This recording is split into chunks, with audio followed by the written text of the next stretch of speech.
It's time to accelerate. Hey friends, this is Andy. Welcome to episode 691 of Accelerate, the sales podcast of record. I have a fun show lined up for you today. Joining me as my guest is Michael Gale. Now, Michael's co-author, the Wall Street Journal bestseller, The Digital Helix, Transforming Your Organization's DNA to Thrive in the Digital Age.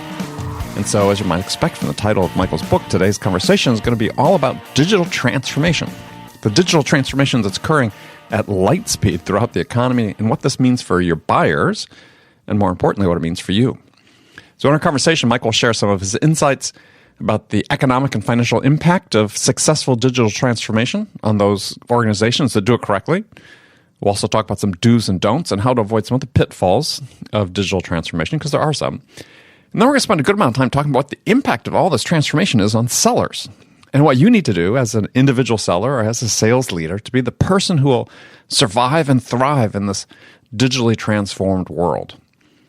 Now, before we get to Michael, a quick announcement. If you haven't yet joined the Sales House, the only all-in-one growth accelerator for B2B sellers, there's still time to do it before the year ends and before we raise our price next year.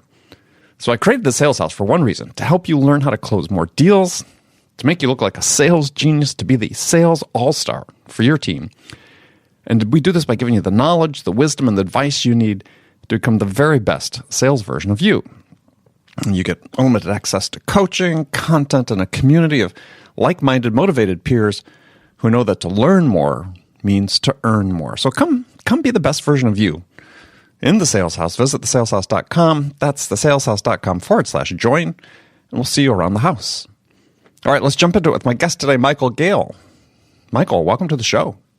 Well, it's great to be here. It's a pleasure to have you. We were just laughing before we started recording because you and I have tried to do this a couple of times, and we actually talk, but we end up talking about our mutual love and obsession with soccer, and we end up running out of time to record an interview. So this time we're actually recording something.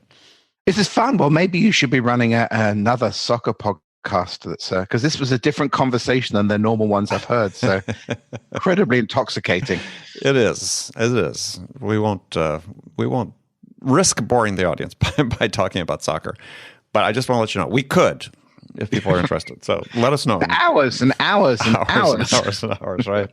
All right. The topic today we're going to talk about is digital transformation, and this is a very interesting topic for me because, especially in the sales world, which we're going to focus on here today, is I think they're making sort of the classic mistakes that you talk about in your book, and that what we're seeing is sort of a digital patina put on existing processes without really transforming things. And for me, transforming means that you're changing the potential outcomes of what you can achieve.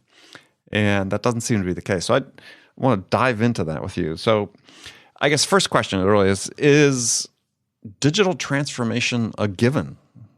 I mean, it's table stakes now, right? It's set up. So let me answer it in two. Well, I think it's actually beyond that. So I'll give you some setup here. And I think the challenge in a sales conversation is it's almost like when the sun comes up and the sun goes down, the sun comes up again, just talking about that rotation of daily change in light may be enough for a conversation to sell you something. So there's two things we learned with the research recently with Forbes in the book. Any form of activity associated with digital transformation will generate some sense of positive return. I think less than 1.25% of occasions it doesn't. So it's a super easy conversation to have between a salesperson and a client. Look, if I sell you X or Y, you're going to see a change. So when you ask the question, is it happening? Yeah. Digital transformation is absolutely everywhere. In fact, it's so endemic in every conversation that happens. I think we estimated or calculated rather, there were 14,000 conversations with vendors and customers about digital transformation in major corporations in America every single working hour of the day. It's 28 million a year. So it's like the sun. It comes up, goes down, comes up, goes down. You're going to get something positive if you do something. So for I think any individual that says, hey, my service or product is digitally transformative, you're probably going to pick up something. It's like picking up gold on a beach. It's so obvious you're going to get it, but you're only going to get really small amounts, and clients are only going to get really small amounts of return, because something like 72% of all the net returns that are generated with OPEX, CAPEX, SG&A, brand equity, everything else are going to just 28% of all companies, because those that get it right, and those that get it right with the vendors that sell product or service for them to get it right, are literally laps ahead of everybody else right now.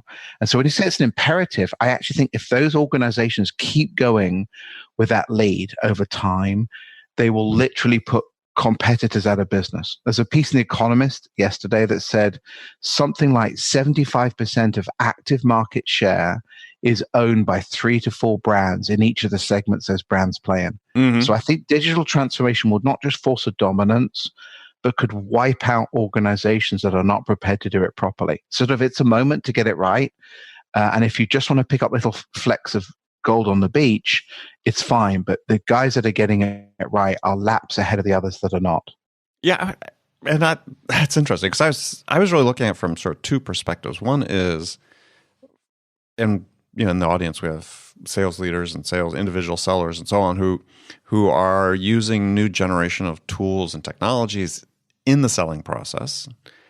And at least what we're seeing from the data that's out there, and I wouldn't claim that the data we're seeing about sales performance over the last 5-10 years is necessarily authoritative, but we have a number of data points, right? So taken together, if we want to draw some rough correlations, what we're actually seeing is during this period where we've had this unprecedented rush of tools and technologies into sales, is this research, external researchers are saying, yeah, but individual performance is dropping during that time. So overall, I think it is. In fact, what we've gone through the same process, and I think I draw it like this, like a buffet.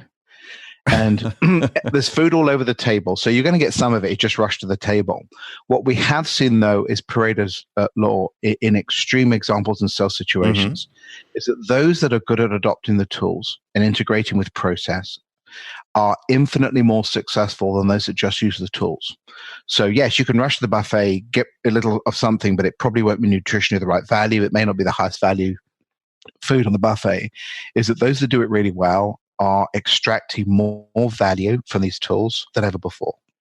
Yeah, I'm just thinking of examples of companies that are using the tools, and it's interesting because it's, at least in sales, is the first wave of early adopters of the new tools and technologies were themselves technology companies, and there's sort of these unique growth curves and patterns in technology startups that are sort of independent, I think, of the tools and technologies they use. Some having to do with the market itself as opposed to their ability to sell what their digital tool is. But yeah, I mean, as I think about it, it makes a lot of sense. I mean, as I said, it almost exacerbates the Pareto curve. Right. So you see Citi versus Wells Fargo, and this is a classic sales scenario around this account.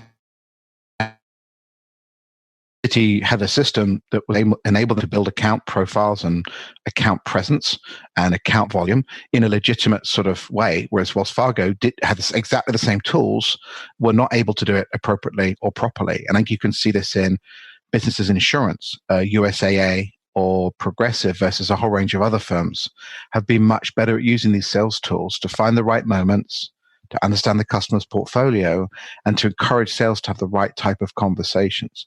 So I think increasingly, if you're 5-10% better than somebody year in and year out, which is what we're seeing in the current research, you are going to be infinitely better positioned to thrive in the long run. And I think digital is accelerating, transformation rather is accelerating that differential process.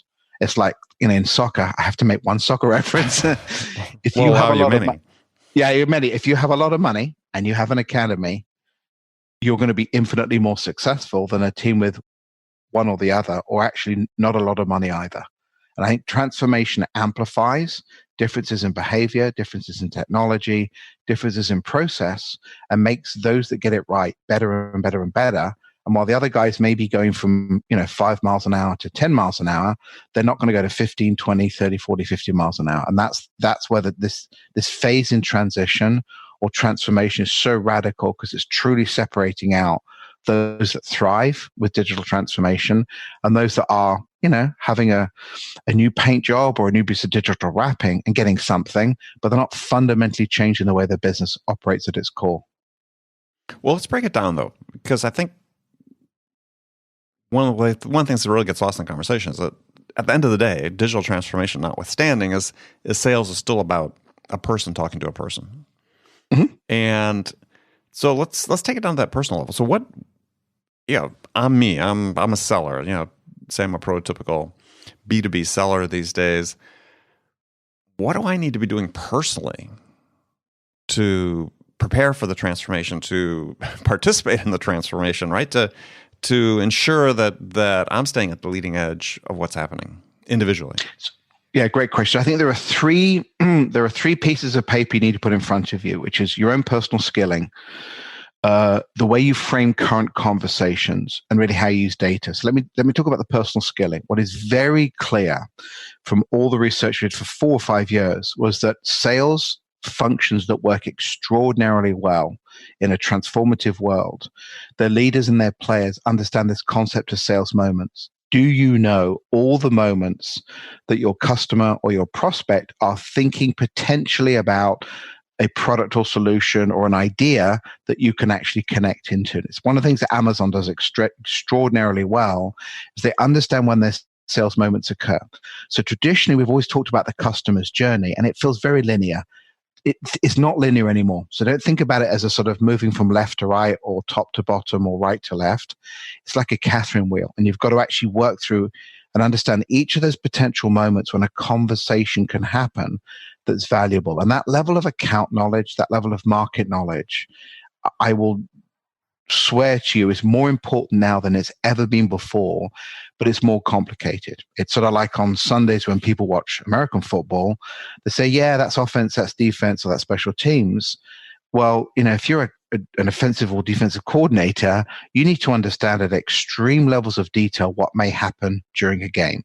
Salespeople need to understand at extreme levels of detail how those customers' moments or the sales moments occur.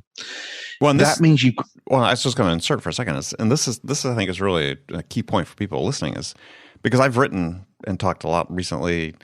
Gartner has come out with their research about buyer enablement, where they showed their research showing that the buying journey, the buying process is not a linear stage-driven process as sellers envision their process, but it's this looks like a wiring on a in a complicated electrical system, or throwing 2 hands of cooked spaghetti against the wall. I mean, it's the connections are not obvious, and the process and the progress, the way you measure progress, is not obvious. And so, to your point, is this idea of being really intimately involved and have an intimate understanding of your buyer and what's happening inside the buyer becomes more and more important. I agree with you. And you have to live it. You can't. There's no books. I mean, when we wrote, realized even talking to people like Hallmark or USAA or large industrial operations, that level of retraining the sales mind to get away from the journey construct and into this sort of spaghetti of moments is a vital asset you'll have as you move from one company or one unit to the next, because you're increasingly going to become an offensive or defensive or special teams coordinator. You're not just a player. You've got to understand that landscape, how it connects together to be successful. And that demands time and attention and a heightened sense of listening skills that I think we've not seen before. I think is really vital. And that also requires you to be much better at social selling. And I know it sounds like an old-hatted thing to say, but because clients have almost complete control of how they do things nowadays, if you are not connected to seeing those sales moments as they occur, if you're not connected socially in some way to the organization, to other people, to them, it's really difficult to find that moment, that spark in the sky when something happens that's a viable conversation. I'll give an example. Traditionally, markets have quarterly cycle, and they also have annual cycles too, whereby there's key buying parts of the year or parts of the quarter. Well, imagine if there becomes key parts of buying during a day or during an hour or actually when two or three things collide together, that may completely supersede our traditional view of calendar-based buying cycles. And I think to some extent, really smart sales functions are increasingly rereading these undertones and the sort of tea leaves to retrain their salespeople to be very sensitive socially to what may be a spark or a trigger they can pay attention to. It's not just a press release anymore. If you're going to sell to a large B2B account, you may want to be following, this sounds crazy, the top 1,000 decision makers in that account, literally. And that's a different level of social, emotional, human interconnection than we've ever seen before. But that's how you're going to have to fish for business. Well, and it's interesting is you hear you say this, and I agree with you. Yet at the same time, these same organizations that employ these salespeople are bringing in these new generation of tools that they say, well, this tool will do that for you.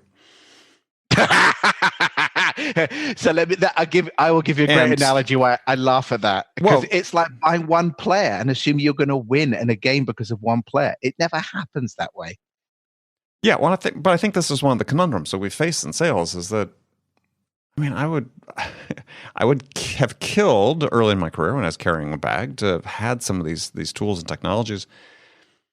But by the same token, I'm not sure I would have been any better at applying them than the companies are today, right? Well, you could give a medieval knight a spaceship or a tank, but if you don't know how to drive, it's not going to work. So I think it's the old classic field of dreams. It's naive organizations attempt to replace human capital with technology. Really smart digital thrivers know how to integrate technology to make their people the best version of themselves. And if need be, automate some processes that really humans shouldn't be dealing with. And I think that's literally to me the number one statement is, look, do you want to give a medieval knight a tank, or do you want to teach somebody how to drive a tank and how to use it, also find gasoline? Because that's when you're going to get the best value. And I just think any organization that buys technology for technology's sake in a transformative world is putting a patina on their organization, as you've said, and they're not actually really transforming functionality and output. Yeah, you think of some of the tools that sales organizations use for reaching out to prospects.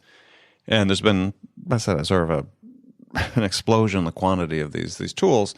And sort of the hallmark they talk about is mass personalization at scale. But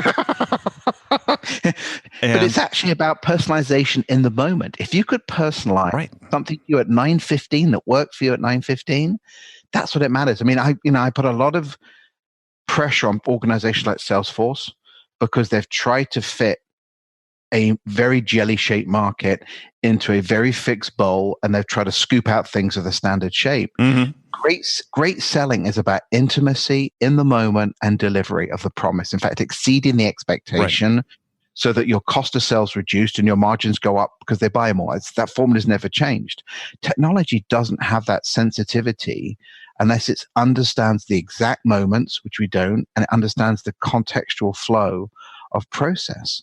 And I think that's trying to use a wrench to build a car. You've got to build a complicated set of tools because the selling to human point, it'll become like a stock market where 96% of transactions, may be done by AI. But the reality is those transactions are incredibly simple. They're based on one variable, which is price.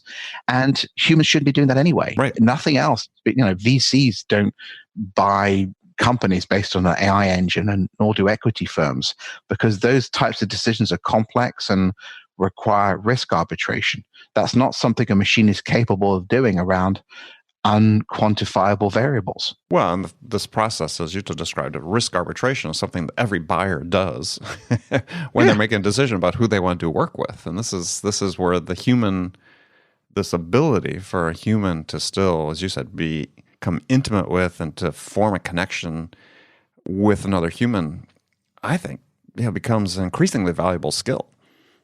Yeah, particularly in a transformative world where we're so used to, a non-hand touch physicality, but the decisions we have to make are the same as the ones we've had to make before. So, and people always say, machines can do it. I'm like, well, if that case, why can't NFL teams hire great coaches? Because surely you could look at their resume and do some sort of psychological testing. and the stats, you'd have a great coach. Well, it just doesn't happen. It's the same with quarterbacks. So even in industries where people are paid, 10, 20, $30 million a year, high mission critical jobs in sport, we've never been able to succinctly use technology to solve it. And that's truly what most sales conversations and sales situations are like. They're not transactional. They're not easy. And there's an awful lot of gray variable management that just can't be calculated on a spreadsheet. Well, right. They're not easy. Unfortunately, we've got too broad of a segment of sellers who are trained that it is a process. It is easy. If we've defined these personas for you. If you just say these words in this order to this person, I'm simplifying a little bit, but I mean, some of the training sort of falls almost in that category that, you're going to open the door to riches. And it's more, there's more than that. Yeah, we used to run experiments. I ran a company called Micron back in the late 90s. Sure. And we had about 700 salespeople in a PC environment. Mm-hmm. So it's a wonderful place for experimentation because they all sat in pods of 6 to 10. And we literally ran living experiments between highly scripted, relatively low paid compensated staff on fairly transactional product. And then we'd run slightly less scripted, then we'd run almost no scripted at all. And the difference in result between the far left, none, same product being sold, to extremely intimate, even on volume, mm-hmm. was like 10 to 1. It was a 10 to 1 difference. And it's a highly transactional piece. So humans require humans in order to give, yield, deliver high value, high capability, low return based product. And I think the same is true in a digitally transformed environment, is that to get this right, you've got to understand a customer has a portfolio of experience. There are moments, not journeys, to manage. And it's about how tools make you a better version of yourself, mm-hmm. not how tools substitute the human function. Yeah, I had a conversation. I was presenting to a group in New York a couple weeks ago, and this topic came up about, how often should you go, or should you even leave the office to go talk to a customer? And, well, you might think it's funny, but the fact is there are a lot of companies, especially in the software space, that say, look, we don't do that. We can't afford to do it. And so I sort of did a little quiz. And I said, okay, well, who sells product with, average lifetime contract value of more than $100,000? A bunch of people raised their hands. I said, well, how many of you go travel to meet prospects? Almost none. And I was like, you're trying to say if you have a lifetime contract value of $100,000, you can't afford a $300 plane ticket to go see the prospect? I said, if it were me, I'd go see the prospect. And if I was your competitor, I'd beat you 99 times out of 100 just by virtue of being there. And there's a deeper, actually, mathematics to this, which is if you have a lifetime value, you have to sustain something. Humans hold other humans' hands. AI doesn't do that. And secondly, I bet if they'd actually run tests, they'd actually recognize that. Their failure to run tests in their own environment to validate, A versus B or C is a process, shows a very shallow sustainable equity. Because then what they're doing is being a compliant player in the market. They're not attempting to be a leader in volume or marginal customer equity, and they will get tripped up because you can't try and cut your cost into a sort of subscription business and hope it works. Look at the cable industry. I mean, the story of ESPN is a great example. Mm-hmm. ESPN was jammed on everybody's subscription mm-hmm. for 20 years. Right. Half the people that never, ever watched it. They never received a communication from ESPN. They never were treated like customers as well. When they could cut cables, boy, did they cut cables.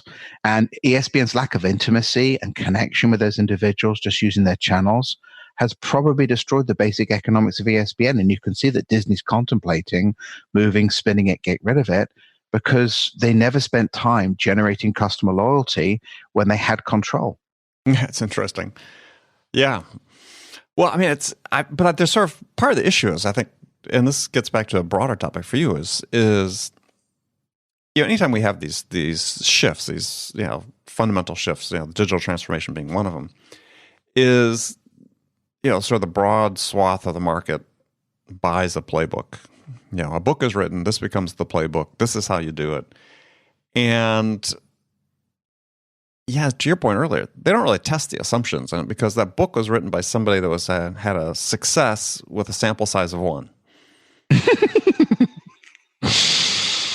And this is what has happened in Silicon Valley with the way they build teams for SaaS companies, software companies, is based on the experience largely of one person in Salesforce, smart guy, very smart guy. They had success, but it doesn't work for everybody. Yeah, this is the playbook that's being forced on everybody. Now, finally, you're starting to see in the last year or two companies saying, well, we all had this model sort of forced on us by investors.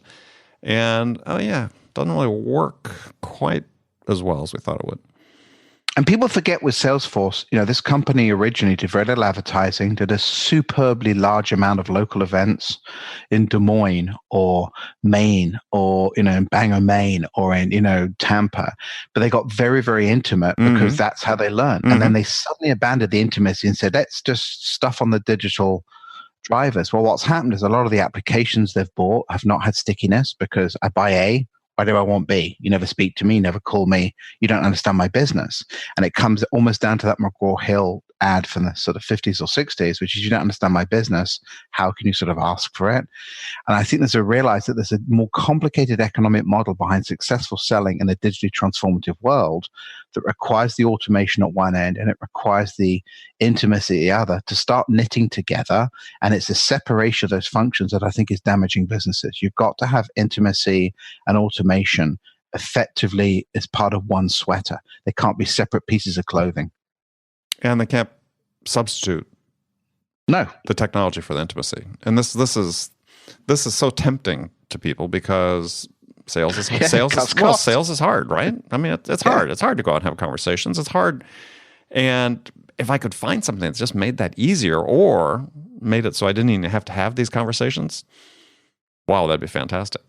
If you were CFO, see, that's a wonderful CFO statement. It's like, selling, it's like a spreadsheet. No, it's not. It's as Theodore Levitt said, it's the absolute essence of how a company functions. Right. And I think the consistent movement away from intimacy. Yeah, let's have our own annual, user conference.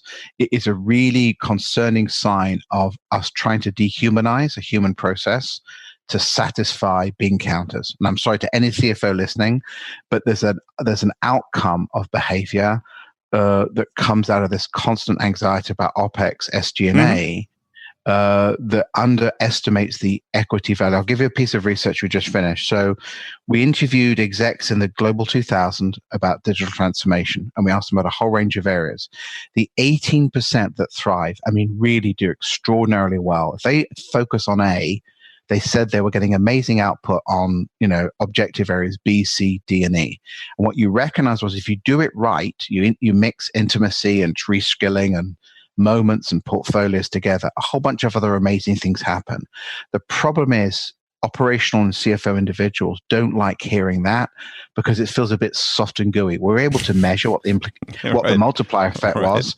The multiplier effect was measured by their customers as 5. So if I try to change sales to be more digitally orientated with all the correct variables, I got other changes in OPEX, CAPEX, things far outside traditional selling because everything is so connected in a digital economy. And that, to me, was the perfect example of this sort of human digital ripple effect and how it should be thought about in sales, not as in like an automated box here. And yes, we go and see the top 3 accounts every year that way. Yeah, no, I love it. I was just laughing while we were talking about that earlier because, you can look at, I see in so many companies that, let's say they're trying to make the transition to more of an inside sales presence, which on one hand, people are saying, well, we're really justifying this because the tools and technologies exist for us to be able to do this. And at some level, if you're really transactional, it's fantastic. But you're seeing it trying to be applied into situations where the intimacy is really required. The intimate knowledge of what's happening in the buyer is really required. And at that point, that's really being driven by the financial guys. We're staying in the office. We've got this model because everybody thinks it's too expensive to travel. It's like there's this vision you have, this generation of people that are saying, well, back in the good old days, sort of the pre-internet days, people were just traveling willy-nilly, right? They just got on a plane and just left, and they partied on Southwest because Southwest is such a great airline. Right. I was giving this example to an audience I spoke with, and I said, well, I spent a good chunk of my career selling really expensive communication systems, infrastructure, millions of dollars worth at a shot, companies around the world. And I might sign, $4 million deal with a company in Europe I might have seen him twice in person to sign the deal. I wasn't living there. I mean, you have to use travel strategically. You have to have your methodologies to develop either connections and the relationships and so on. But it has to be driven by need, not just by. We seem to have anybody that really. I mean, I used to run a global business out of Austin, Texas, back in the 90s, from zero to about a $50-60 million IP consulting firm. Trust me, I didn't like flying. I mean, it is an unpleasant experience. And anybody that hasn't done it, that says it's a sort of party activity, genuinely, that's like saying to someone who's putting fires out, "Oh, that must be nice and warm." It's an awful process. Yes. And yes, mistakes happen because they do. But gosh, the one thing in sales that's true is you learn from mistakes very quickly, or you don't have a job. So it's very questionable if anybody traveling in sales that's not getting returns at some measurable point is trying to abuse the system. It's just impossible. And you wouldn't want to do it. And the system's built to say there's a cost, your time, your travel expenses. If you can't, after a certain period of time, get that to work for you, change the method or change the person. So, to my more nasty response is, unlike financial management models that can be abusive for years before they get caught, salespeople that aren't performing correctly will get caught very quickly. So there's a natural sort of Darwinian cleansing system in sales that you don't see in other parts of the corporation. Yeah. I mean, yes, absolutely. But I think that what people have to understand is, and serve as a final point we're making here, is as you go through this digital transformation process, it is intrinsically about becoming more human, not less. Mm-hmm. And this is, I think, a fundamental misunderstanding people have of this. They hear and they think that, we can use technology, substitute for all these human functions, including sales, which is the most human of the functions that affect your business. And my belief is, and I think you agree, it's actually the opposite. It's actually the demand for the intimacy and the insights and the real deep knowledge about your prospect and the moments, as you talk about, because that's the same term I use, is moments, not processes. We have moments become more important. Yeah, it's the rarity. It's the beautiful gold block below the surface, even if it's only 3 inches below, that has exponentially more value than ever before. I think that, as I said, 28% of organizations are getting 72% of the upside, of all the upside across all these major corporations, because they're going below the surface to intrinsically change. Doesn't mean you abandon intimacy. In fact, it means it's more precious and it should be managed more. Mm-hmm. But I do think you're right that the sort of genesis of this is this sort of VC funded, cloud SaaS based sales model that feels like, I could just press a button and it happens. That's the magic, zero SG&A. That's just not the way big sustainable licensing deals happen. You have to go and see people. In fact, the best example of this transition being done well, I think, is Microsoft. The way that people like Judson Althoff of others have managed the transformation of the way they sell, and it's a tough journey, I think is incredibly effective, because they value intimacy, they value content, they value ideas. They're not going to get rid of it, even though the vast majority of what they sell now is press a button and a license loads. And he's, I think, successful because of that Oracle past where everything was highly intimate. It's just finding that right synthesis, that right cooking point that should be the discussion, not student body left or student body right. Yeah, I love it. Well, Michael, we're going to have to do this again. This was fantastic. And yeah, we will do it again. But tell people how they can get in touch with you and learn more about what you do. Yeah, so the book is a Wall Street Journal bestseller. It's called The Digital Helix. Drop me an email at michael@inc.digital, or frankly, grab me on LinkedIn. I post probably 5 to 7 times a week about this sort of stuff. We're really helping organizations digitally transform all their functions, because sales is part of an ecosystem. And our view is, look at the book, read the research, and hopefully we can inspire and frankly prepare you to do a better job of it, because the patina may look nice, but the really successful transforming organizations get down to their DNA. Yeah. Well, and attentive listeners will remember that I previously had Michael's business partner Chris Ahrens and co-author, on the show, and we actually spoke more specifically about the book at that point in time. So if you want to go back and check that episode out, make sure you do that. But Michael, thank you very much. No, thank you. What fun. Yeah, we'll chat soon. Okay, friends, that was Accelerate for the week. First of all, I want to thank you for joining me.